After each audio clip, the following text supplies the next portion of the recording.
Okay, so we've made it to lunch on the first day at T2RL Engage. That's why the noise around you is the sound of people getting some lunch down them, but also chatting about what they have heard so far this morning on the two stages. I'm now joined by David Friderici, who, despite sounding Italian, is actually German.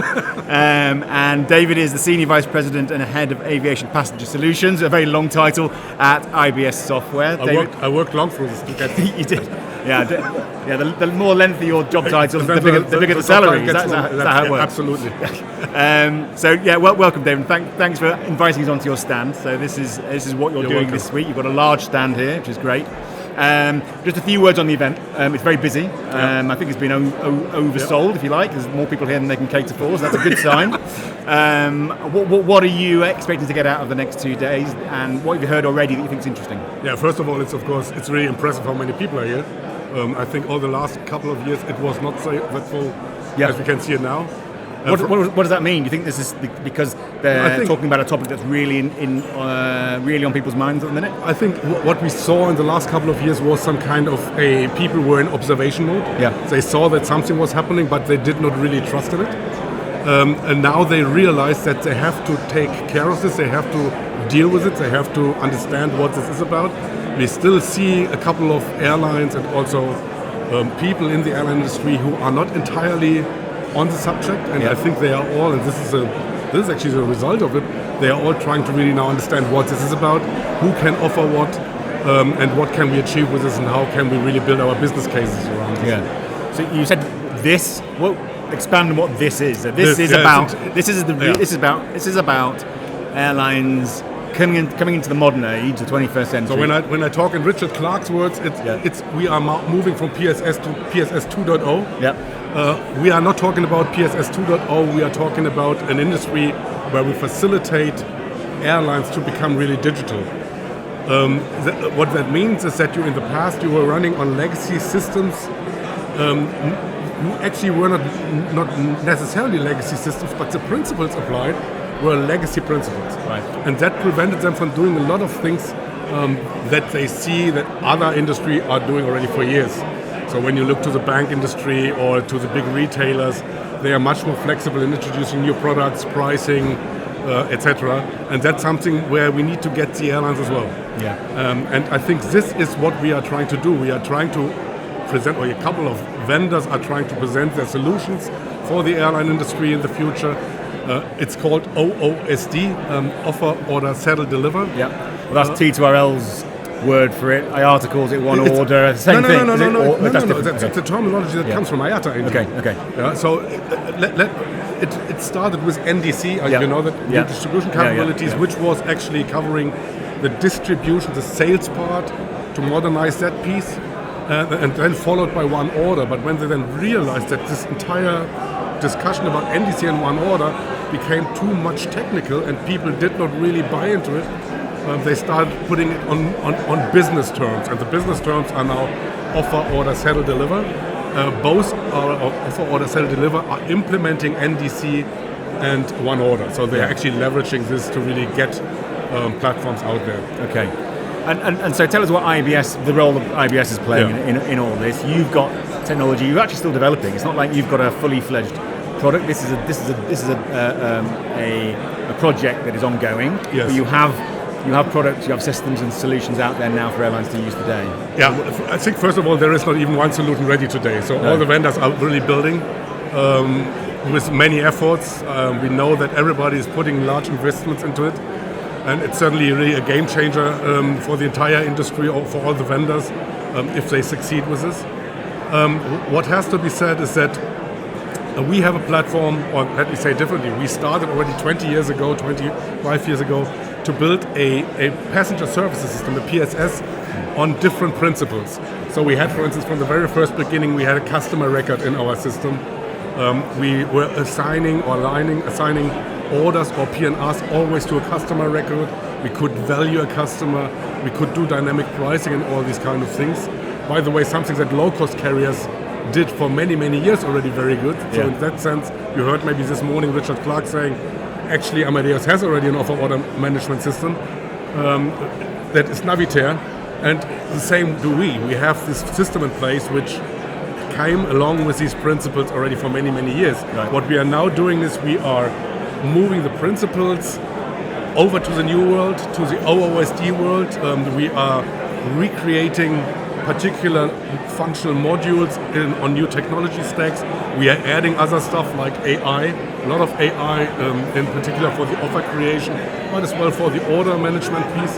And we are offering this to airlines, and that is a big, huge offering that we have here, in particular also for the complex Tier 1 carriers. Yeah, okay.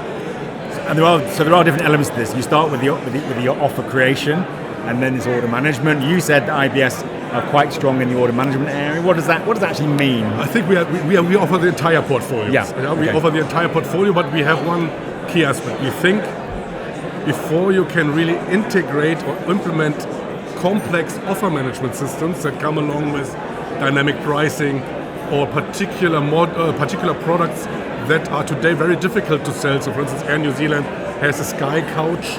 Sky Couch is a 3-seater row for the price of 2. Unique seat to them, isn't it? So really more complex, or the Sky Nest where they have 6 beds in the back of the economy where you can rent one bed for 4 hours or so. These are requiring offer management principles, really powerful ones, but as well order management principles, because you can sell, of course, something, but if you leave then the call center alone, in that sense that they cannot service it, then you really have a problem. That's why we think the order management piece has to be the first step, or at least offer and order has to come at the same time. But you should not do an offer first and then an order, because what would happen then is that you build workarounds again in the traditional system, which is very costly. Yeah, okay. You mentioned briefly AI a minute ago. Yes. So, tell us what AI is going to do in this world. There's a lot of hype around AI in every sector. What's it going to do for aviation and the airline industry? There are multiple aspects. Of course, we are talking about AI, ML, and we are talking about generative AI. In our order management system, for instance, we did initially just as an idea, we brought in ChatGPT for the agent to search for particular orders by just typing in particular criteria, and the orders are pumping up. So these are the kind of things that you can do with generative AI. In respect to the order, of course, so to the offer, what you can do is you can process ideas or conditions that you store in the new principle that is called the product catalog. The product catalog is there to maintain every single attribute of a particular product that you might want to offer. That can be a regular seat in an aircraft, but it can be also auxiliary, it can be a retail good, it can be anything. And then you can use this AI to run over your product catalog and try to find the best matching product for a particular persona. And then even tailor a price for this particular persona. And I think this is where we will see a lot of innovations coming up. I've seen AI, not in this sector, maybe in others, where it's applied to complex data sets, and it almost negates the need for everything to be standardized, because it can understand the attributes of something and find it for you. We even use AI to import product descriptions into our product catalog. So because we know it does not really make any sense to really standardize that stuff, you will never be so fast as you need to be. So you need to have principles in place that allow you to bring this into a product catalog and process it. So what we are using is AI to implement it into the product catalog so that we are able to process it as well. You also mentioned, I think you briefly mentioned sort of cloud, and this is a big. You've got clouds on your on your backdrops or in the cloud. By intention. That's obviously not accidental. Why is cloud important for a start, and what is your approach to cloud that sort of makes you stand out? So I think, like all vendors, we also came from a situation where we hosted our own data center, which did not really come along with a lot of flexibility, which was very costly, and did not really give you any way to dynamically scale up and scale down. So what we said at one point in time is we have to move the entire stack into a cloud environment, and it has to be cloud-agnostic. That means we would like to build it in a way that we can actually run on any cloud provider's infrastructure, regardless of whether it's AWS, Azure, or whomever. Our preference, of course, today is AWS. We are having a very good relationship with them, but we said from the very first beginning, we want to have it in an agnostic way. And what that meant is that the entire company, it's not only the retailing piece or the PSS piece, we migrated the entire company's line of businesses, technology stack to full open source, 100% open source, and we do also not use any proprietary modules from any of the cloud vendors to be able to switch whenever we want. Right? Yeah. So, for instance, the personalization engine that we use is our own. Right. We do not use anything from AWS. We use our own. So that talks to flexibility. Yes. It talks to modularity, I suppose. Absolutely. So open source is again another talking point in any sector. How open you are versus how closed you are. Well, is the direction of travel towards being more and more open? And has the aviation industry got a challenge there? Because the idea of being open in aviation is, for some people, quite difficult. You are now talking about whether an airline wants to become open, and that would be fantastic if that would happen. Yeah, that would really be fantastic. They feel that their data is their own, and it's a very hard thing to get your head around. Just let's talk about maybe interlining, right? Interlining. Yeah. Why should not an airline have a portal where every partner that wants to do interlining with them just sign up and get their stuff into their offering? Yeah, I think this would be great, but I have the concern that this might take a while until we get the airlines there. Yeah. I mean, we see how long the process of OOSD now takes, and we know how long e-ticket took to get away from the paper ticket. It was 20 years. Yeah, I think this one here will be similar dimension, and if we then also want the entire industry to change from a mindset of view, this will take a while, I think. Really? So things aren't necessarily speeding up. I mean, you think with modern technology, it does enable speed and it enables things to happen more quickly than in the past. But this sector will not go with that. You think they'll still operate very cautiously and take it step by step? There are two things. First of all, I think they will be very cautioned about this. And you can see this already now. So you see airlines being first movers, early adopters, or wanting to be first movers, early adopters, and there are many airlines who are in observation mode.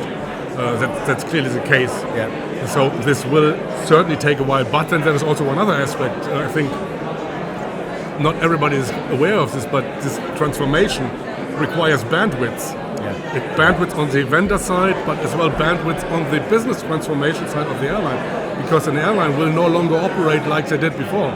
We have, for instance, now the traditional revenue management principles where you offer and close RBDs will actually go away. So the entire approach that a revenue management department will run will be a different one. So this will transform and we'll have to run through a transformation. This will all take some time. So I think, regardless of whether airlines are being very cautious, the entire process will take time. Okay. So our time is Our time is nearly over. But just a last thought on looking ahead, a bit future gazing. At what point do you think in the future will me as a customer? Let's talk about the customer first. Will I start to recognise actually there's something going on here in the aviation industry? The experience has somehow changed.